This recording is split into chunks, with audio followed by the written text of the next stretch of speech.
I've got the choice of 4 mics here. This is the Red5 audio. This is the RVD30, £36. This is the Rode Reporter, £100. This is the Shure SM58, around about £100. This is the Rode Procaster, around about £140. Which one would you choose?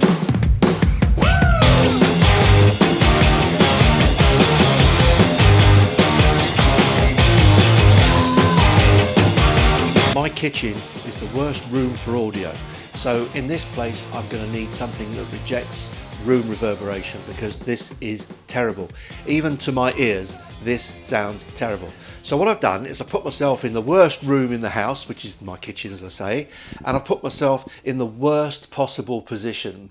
I'm in a corner, and in a corner you've got 2 reflections going on here at different angles at 90 degrees, and also corners have the ability to boost bass quite a lot, and there's a triple corner up there with the ceiling, so we've got a lot of reverberation, so it can't really get any worse than this. So for this test, what we're really doing is testing the mic's ability to reject sounds around it and hopefully pick up the sound directly in front and get rid of the rest. This is a tough test for any microphone, and this is the RVD30, the Red5 audio RVD30, being used in a terrible place, in the worst possible conditions, just to see how it rejects reverberation. The only thing about the RVD30 is that it is a supercardioid. Now I've got the Rode Reporter on in exactly the same position. I've changed absolutely nothing, and the sound is probably very different. And that's because the Rode Reporter, good as it is for certain situations, is an omnidirectional. So this is picking up probably what I'm hearing, which is a terrible echo, a terrible lot of reverb in here.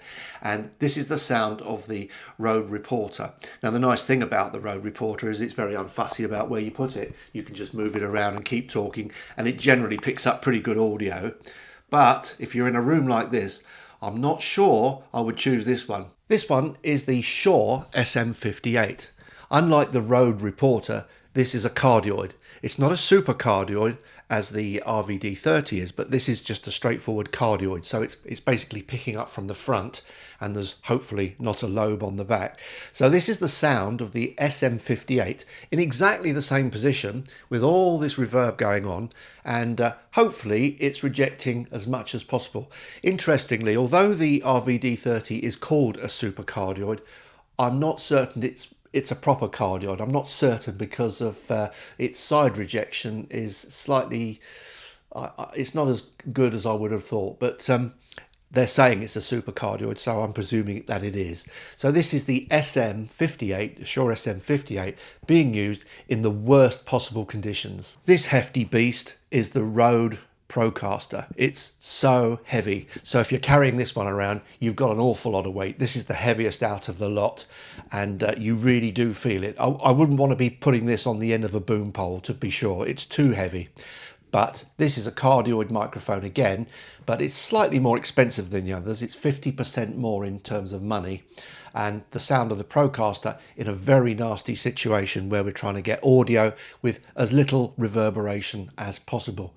Of course, if we really want to avoid reverberation, what we need to do is turn the volume down, get it right down at that end, and then get really close to it there, and then you're going to cut it down. But I don't like the sound of that very often, because with these cardioid type microphones, you do get a rise in the bass due to proximity. The only one where you wouldn't get a rise in the bass is the Rode Reporter, because it's omni. So you could put this really, really close and therefore get rid of the reflections, hopefully, but it's very close without the proximity effect. So I'll try that. Okay, now in order to try and avoid reverberation in the room, what I've done is I've now put the Rode Reporter back on, and I've got it very, very close to my mouth.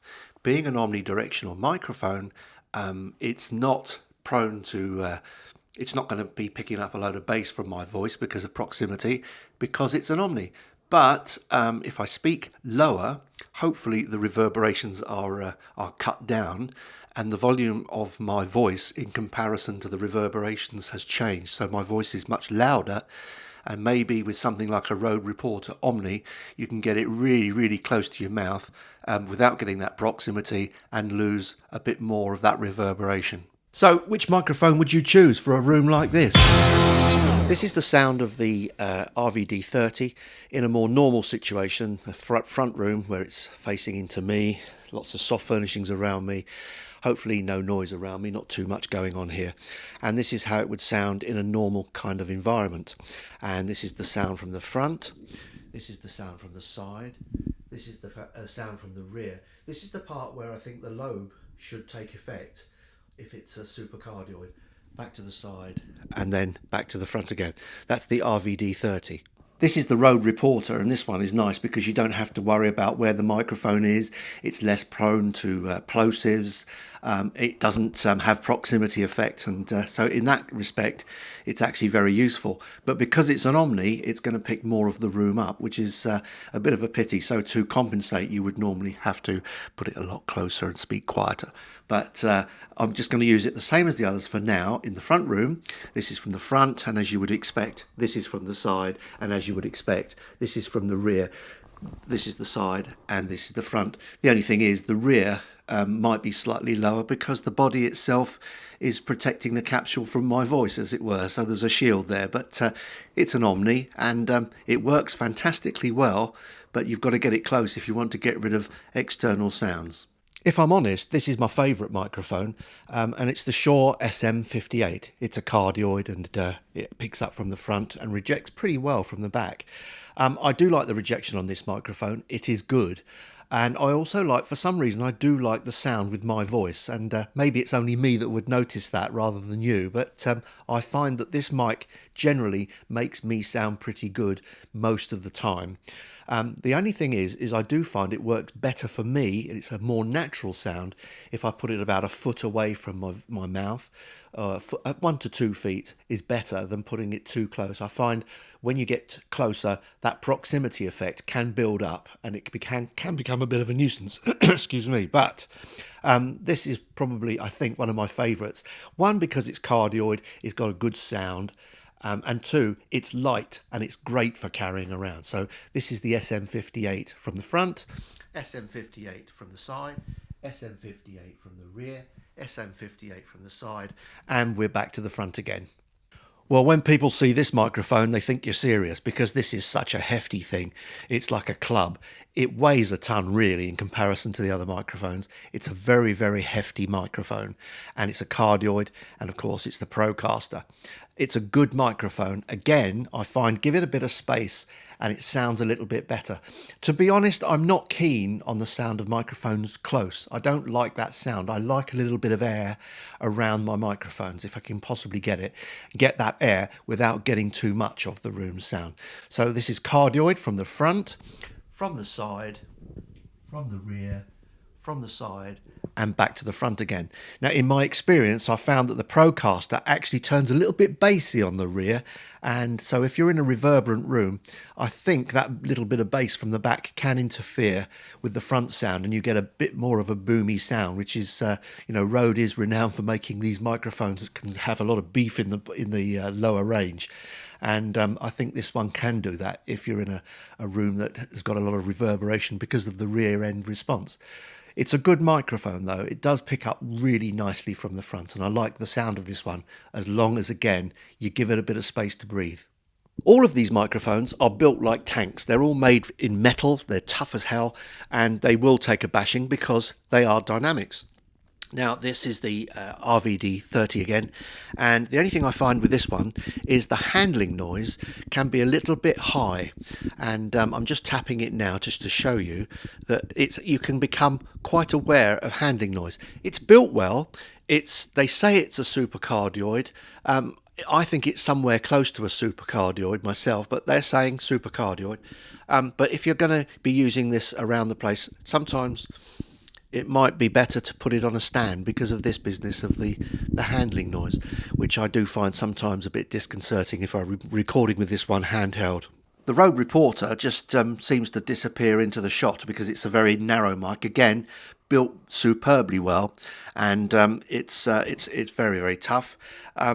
The handling noise is like this. This is what it sounds like when you're moving the thing around. Now this thing is designed to be used as a reporting microphone, and the nice thing is that when you're using it, you don't have to have your hand up here. You can hold it right at the very bottom, and it gives you perhaps a slightly more relaxed look when you're recording in front of the camera holding this thing, and it's dead easy to move around to someone else, which makes it a great mic for recording two people in an interview type situation when you're on the fly. Again, the build is lovely, really nice. Shure kind of built their reputation on the fact that you can run these microphones over with a bus, and basically it is tough as nails. I've seen videos of people hammering nails and doing all sorts of weird things with their microphone, and it still works. Freezer. It is tough. This is a very, very, very tough microphone. It's got a crumple zone in the front, so if you drop it and it hits the top there, the top actually crumbles, and therefore it acts as a shock absorber for the thing inside the capsule. The thing I do like about this, though, is this. The handling noise is superbly low, and that's really good when you're using it handheld outdoors. And this one is a lovely mic. As I say, it's one of my favourites, if I'm honest. Use this one outdoors, especially if you've got a wind muff on the top there and you're going to attract notice. This is a big one. It's built like a tank, and mind you, it would have to be built like a tank because, I'm going to be honest, if you drop this on your foot, you're going to do serious damage. This is heavy, and the weight could act against it, because if you drop this microphone on it and it hit on the front there, the shock, I can't imagine what the shock must be like for the capsule inside, because the weight is so great. This is the handling noise. As I say, I would be very careful about using this one in public, because if someone sees you with a monster like this, they're going to presume you might be BBC or something. And so I don't tend to take this one outdoors, if I'm honest. Well, recording out here is a totally different ball game, because you've lost now the wall reflections, but you've got to contend with the wind instead. So I've put a wind muff on the front here. There is still quite a breeze here blowing actually as well, but this is the RVD30 being used outdoors, and now maybe you can hear more of this rejection characteristic of this one. This is on the front, this is on the side, this is on the rear, and we're back to the front again. This is the RVD30. Now this is where the Rode Reporter might come into its own, because this one is an Omni. We're outdoors, we have no longer got those wall reflections going on around us, so again we're from the front, from the side, from the rear, and it's basically probably picking up pretty even. I would say that the rear is possibly not as quiet. It's just a little bit quieter, but not as quiet as the other ones. You might also be more aware of the traffic to my side. As I say, over here I'm always saying there's this garden, another garden, houses, and then a little B road, so every now and then we get traffic coming past. This one might pick it up, but you just hope that the closeness to you means that that's been turned down enough for you to not notice. This is the extremely reliable and lovely SM58, my favourite. This one rejects pretty well, and generally it picks up a pretty good sound. So this is the SM58 from the front, from the side, from the rear, from the side, and back to the front again. It's still quite windy, so I'm not sure how much wind this thing is actually picking up, because it's coming here over the downs. Still got traffic going and birds tweeting away, so hopefully you're not too aware of it. Well, this beefcake is the Rode Procaster, and it's so big that I haven't been able to cover up entirely the grill, but I've done my best. As you can see, this looks like a monster. Currently got a plane going over the top. Bit of traffic, birds tweeting, quite windy. I'm trying to make sure we don't get too much wind into this thing. And this is the sound of the Rode Procaster from the front, from the side, from the rear, back to the front again. And I'm hoping that the rear didn't boom up too much in comparison to indoors, because I do find with the Rode that the rear rejection has a different tonality. So with dynamic mics, just like any other microphone, you need to consider, first of all, how it sounds and whether you like the sound of the microphone itself in different situations, whether it's indoors or outdoors. Secondly, its rejection capabilities, how it rejects the reflections and the noise around it, because that might be an important thing for you. And thirdly, you need to consider the size and the weight of the things, because some of these microphones can be very, very heavy. So for me, the SM58 is the one, because it's light, it has pretty good rejection, handling noise is pretty good actually, And I quite like the sound of the SM58, especially with that air to breathe, a bit of room to breathe. For others, it could well be other microphones. It really doesn't matter as long as you're happy with the sound. The main thing is, with all dynamic microphones, you do need a good, strong preamp. If you haven't got a good preamp, these things will just introduce hiss into the system via the preamp on your camera or whatever you're using to record. So the RVD30, it's a good budget microphone, £36, built well, has pretty good rejection capabilities. The only thing I don't like about this is the handling noise, but it's a good microphone and it sounds good. To me, it sounds like a slightly light version, a lightweight sound of the SM58. SM58, my favourite. Handling noise is fantastic. I can tap it all over the place and it works really well. Rejection is good. It's lightweight, it's small, it's not too heavy to carry around. The Reporter, the Rode Reporter, is £100, so it's about the same price level as the Shure. Is great for interview situations. It is absolutely fantastic. You've got to get it close because it's omni sometimes, because if there's a lot of noise around, this is going to pick it up. So in those situations, I would then go over to the SM58. But this is great for interviews, quick interviews. And finally, my Procaster. This is built like a tank. It's heavy, really heavy, even on a stand. The weight on a stand is incredible. It can put quite a strain on the stand. You need a good solid thing to hold this up. But it's basically a good microphone for speech. I'm not keen on its characteristics from the rear. It goes a bit fat and bit warm, but from the front, super. But again, as long as you give it room to breathe. So these are the dynamic microphones that I generally use in a lot of my videos, sometimes on the quiet and people don't know, and I mix it with condensers. People haven't noticed, you know. It's surprising.